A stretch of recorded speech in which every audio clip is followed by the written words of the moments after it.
Hello नमस्कार, कैसे हैं आप सभी लोग। उम्मीद करते हैं अच्छे और प्रसन्न होंगे। सभी का स्वागत है आपके अपने चैनल पर। तो आज हम एक नया प्रैक्टिस सेट लेकर आए हैं। उम्मीद करते हैं प्रैक्टिस सेट आप सभी के लिए उपयोगी होगा। तो चलिए देखते हैं। पहला प्रश्न है हमारा। पहला प्रश्न है, शमशेर मूड्स के कवि हैं, किसी विजन के नहीं, किसने कहा है। ये प्रमुख लाइन है जिसे उपनाम दिया गया है कि शमशेर मूड्स के कवि हैं, विजन के नहीं हैं। ऐसा किसने कहा है। ऑप्शन है मलयज हैं, कृष्णा सोमवती हैं और शिव प्रसाद सिंह हैं, विष्णु प्रभाकर हैं। आंसर हो जाएगा मलयज। मलयज ने ऐसा माना है कि शमशेर बहादुर जो हैं वो मूड्स के कवि हैं, न कि विजन के कवि। इसके बाद देखेंगे दूसरा प्रश्न है, एक लहे तब कुंजन को फल, जो तुलसी सूर गुसाही। प्रमुख पंक्तियाँ किसकी हैं। महत्वपूर्ण पंक्तियां हैं, पंक्तियां जरूर याद रखिएगा आप सभी लोग। और ऑप्शन है भिखारी दास हैं, कृष्णा सोवती हैं, शिव प्रसाद हैं, विष्णु प्रभाकर हैं। आंसर हो जाएगा भिखारी दास। इसके बाद देखेंगे दूसरा प्रश्न है, विरुद्ध का सामंजस्य कर्म क्षेत्र का सौंदर्य है। यह प्रमुख कथन किसका है। बहुत ही कथन मायने रखते हैं हमारे हिंदी साहित्य में, और कथनों को जरूर अपने ध्यान में रखेंगे सभी लोग। ऑप्शन है रामचंद्र शुक्ल हैं, कृष्णा सोवती, शिव प्रसाद सिंह हैं और हैं विष्णु प्रभाकर। तो आंसर हो जाएगा रामचंद्र शुक्ल। इसके बाद हम देखेंगे दूसरा प्रश्न है साहित्य अपने अर्थ व्यापक अर्थ में मानव जीवन की गंभीर व्याख्या है। कथन किसका है और ये बताना है कि ये प्रमुख कथन किसने दिया है। साहित्य अपने व्यापक अर्थ में मानव जीवन की गंभीर व्याख्या है। ऑप्शन है इसका सुमित्रानंदन पंत हैं, दूसरा है रामचंद्र शुक्ल हैं, जयशंकर प्रसाद हैं, शिव प्रसाद हैं। आंसर हो जाएगा सुमित्रानंदन पंत। सुमित्रानंदन पंत का मानना है कि साहित्य जो है अपने अर्थ में एक व्यापक अर्थ लेकर मानव जीवन की गंभीर व्याख्या करता है। तो आंसर हो जाएगा फर्स्ट सही। इसके बाद हम देखेंगे दूसरा प्रश्न, साहित्य जनता की बाणी और उसके चरित्र का दर्पण है। महत्वपूर्ण ये कथन है, जरूर याद रखिएगा आप सभी लोग।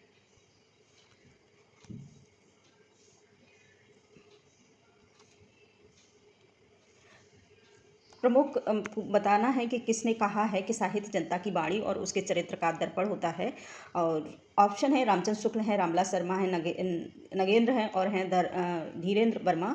आंसर हो जाएगा रामलाल शर्मा। रामलाल शर्मा का मानना है कि जनता की बाणी और उसके चरित्र का दर्पण होता है साहित्य। महत्वपूर्ण ये लाइन है, याद रखिए जरूर। इसके बाद है लोक और परलोक। लोक और आलोक कृति किसकी है, लोक और आलोक किसकी कृति है। ऑप्शन है केदारनाथ अग्रवाल हैं, बच्चन सिंह हैं और जैनेन्द्र हैं, नागार्जुन है। आंसर हो जाएगा फर्स्ट सही। केदारनाथ अग्रवाल की महत्वपूर्ण रचना है लोक और परलोक। इसके बाद हम देखेंगे दूसरा प्रश्न है साहित्य दर्पण पर बिमला बिमला नामक टीका किसने लिखी है। साहित्य दर्पण जो है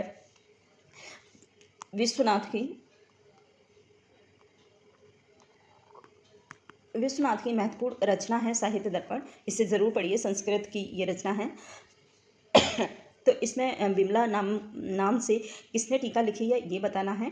ऑप्शन है विश्वेश्वर हैं, सालग्राम हैं, भरत हैं और हैं शोभाकर। तो आंसर हो जाएगा इसका सालग्राम के द्वारा ये महत्वपूर्ण टीका लिखी गई है बिमला। इसके बाद हम देखेंगे दूसरा प्रश्न है मुक्ति मार्ग के लेखक कौन हैं। रचना का नाम है मुक्ति मार्ग।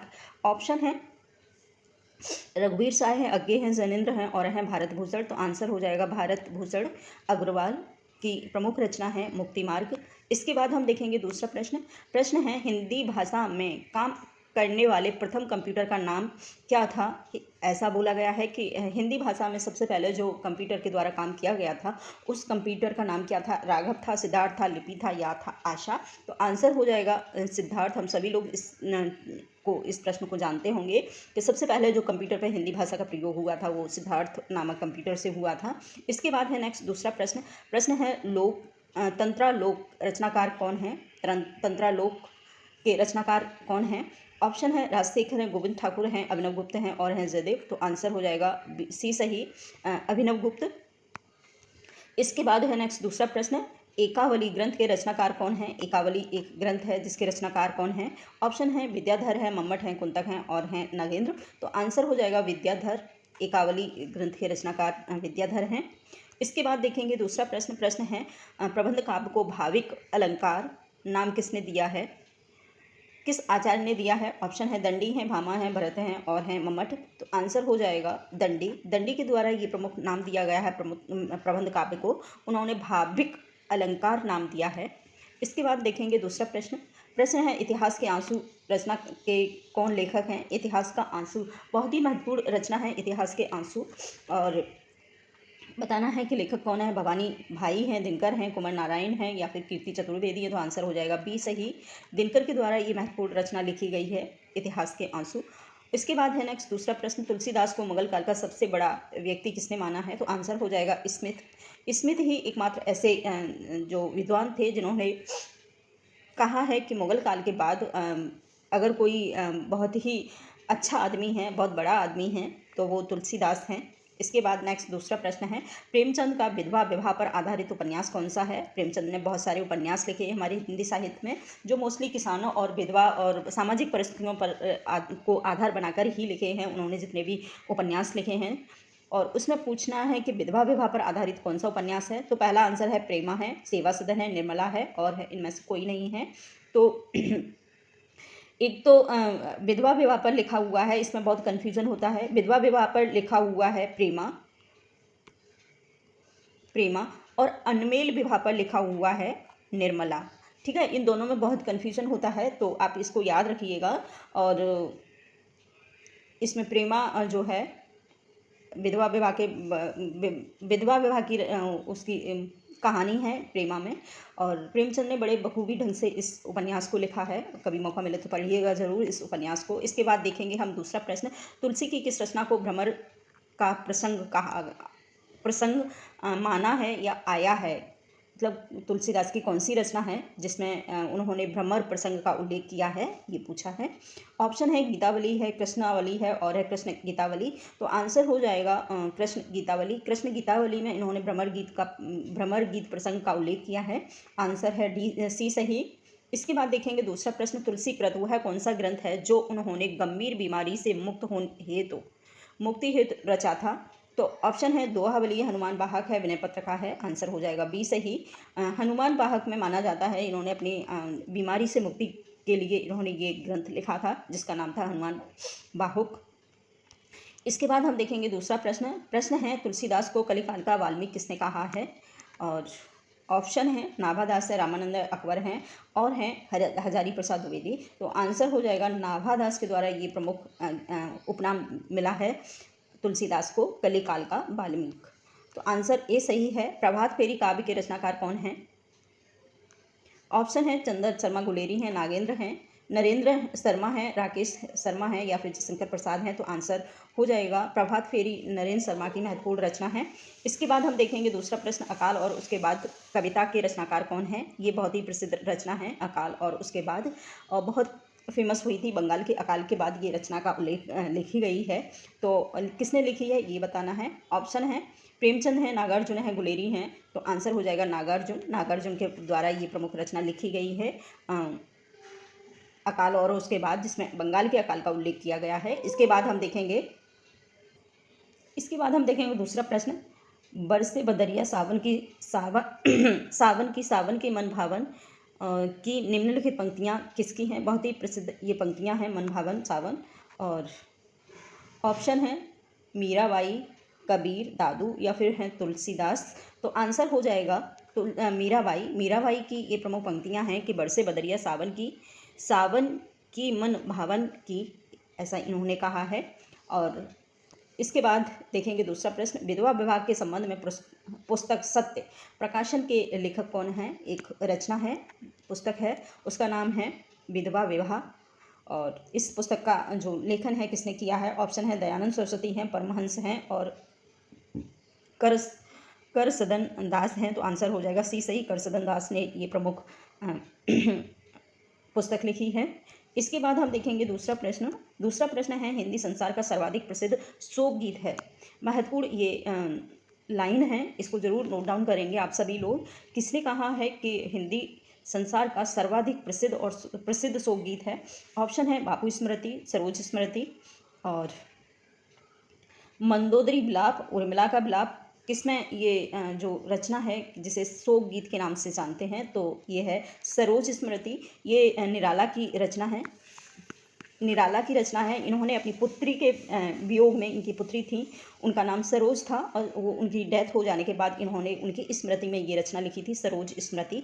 इसे संसार, हिंदी जगत के संसार में इसे शोक गीत माना गया है। तो आंसर हो जाएगा बी सही, सरोज स्मृति। और पुत्री के विषय में इन्होंने पुत्री के वियोग में लिखा है। इसके बाद है नेक्स्ट दूसरा प्रश्न। प्रश्न है शकुंतला नाटक के रचनाकार रचयिता कौन है? ऑप्शन है लक्ष्मण सिंह हैं, दुष्यंत कुमार हैं, दिनकर हैं और हैं बच्चन। तो आंसर हो जाएगा ए सही, राजा लक्ष्मण सिंह ने शकुंतला नाटक का अनुवाद किया है और इसीलिए ये महत्वपूर्ण रचना है। तो शकुंतला नाटक आंसर हो जाएगा फर्स्ट सही। इसके बाद हम देखेंगे दूसरा प्रश्न, हल्दी घाटी रचना किसकी है? हल्दी घाटी बहुत सुना होगा, इनकी बहुत सारी रचनाएं हैं जो मतलब देश विभाजन पर आधारित रचनाएं हैं, और जिसका नाम है हल्दी घाटी। हल्दी घाटी में किसकी रचना है? ऑप्शन है सियाराम शरणगुप्त हैं, सोहनलाल द्विवेदी हैं और हैं श्याम नारायण पांडे और श्रीधर पाठक, ये प्रमुख रचनाकार हैं। तो हल्दी घाटी इसमें श्याम नारायण पांडे दिया हुआ है, लेकिन हल्दी घाटी एक रचना है जिसे सियाराम शरणगुप्त ने भी लिखा है। और मैं ऐसा करती हूँ, नेक्स्ट जो वीडियो मैं बनाऊँगी उसमें आपको ये प्रश्न क्लियर कर दूँगी कि क्लियर इसका क्या है कि दोनों में से कौन सा सही है, सियाराम शरणगुप्त हैं या फिर हैं श्याम नारायण पांडे। और दोनों ही में कन्फ्यूजन है, तो आप लोग इसको नोट डाउन कर लें, नेक्स्ट वीडियो में इसका क्लियर कर देंगे। इसके बाद हम देखेंगे दूसरा प्रश्न।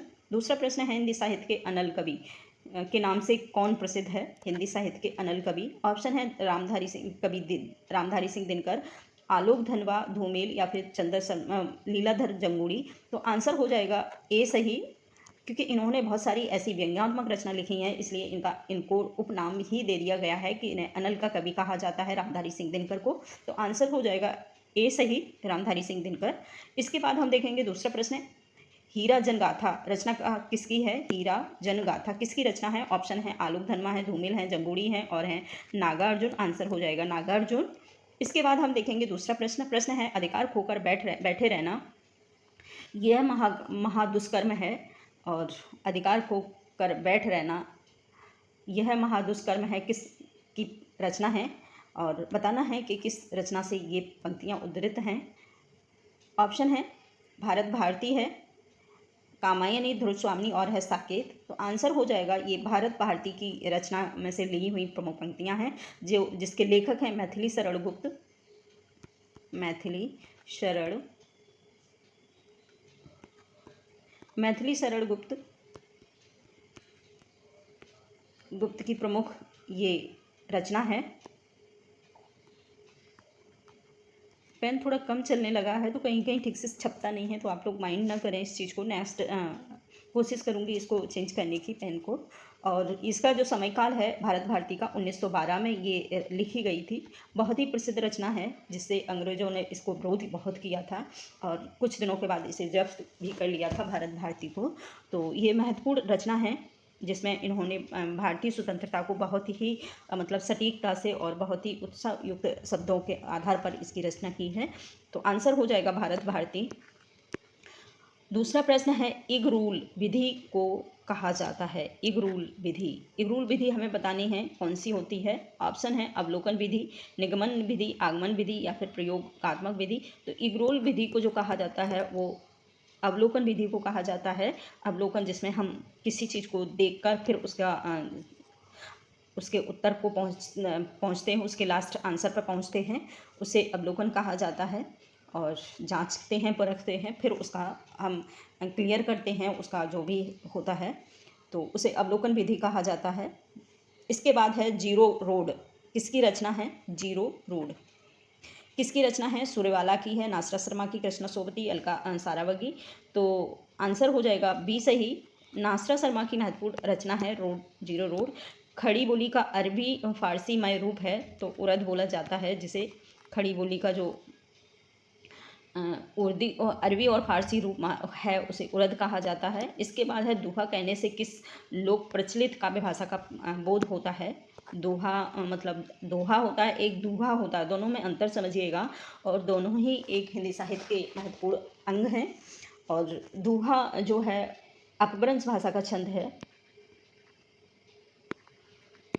अपभ्रंश भाषा का छंद है, और दोहा जो है वो हिंदी भाषा का छंद है।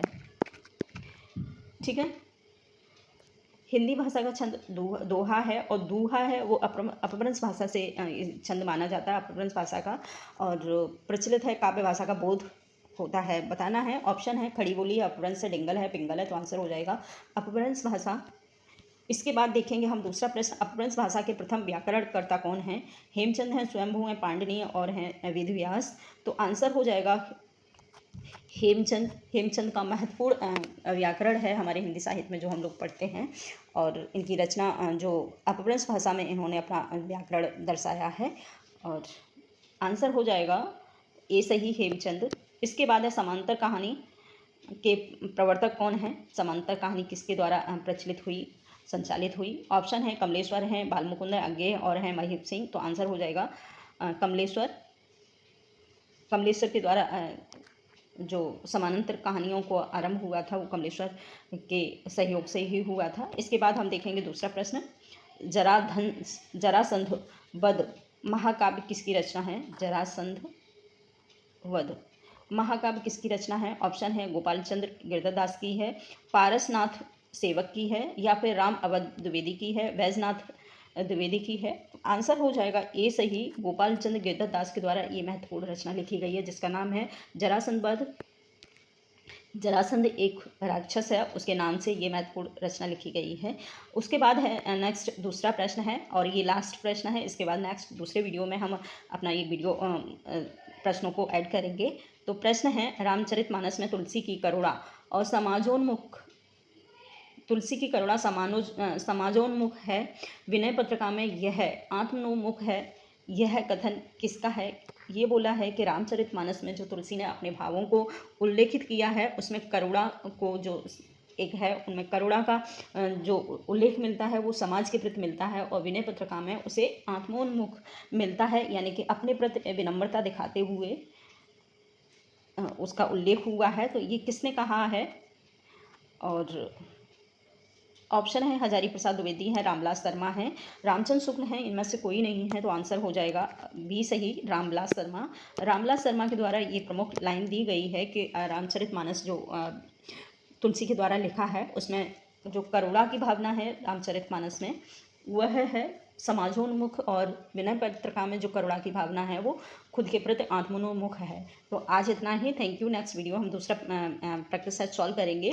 सभी से निवेदन है कि एक लाइक ज़रूर किया करें, और कुछ जो भी आपको जैसा लगता है वीडियो उसका कमेंट ज़रूर दिया करें, और कुछ कमेंट नहीं मिलता है तो समझ नहीं पाते हैं क्या क्या करें। तो सभी से निवेदन है कि मेरे काम करने में थोड़ा सा सहयोग आप देंगे तो शायद मैं अपना काम को अच्छे से कर पाऊँ। तो थैंक यू।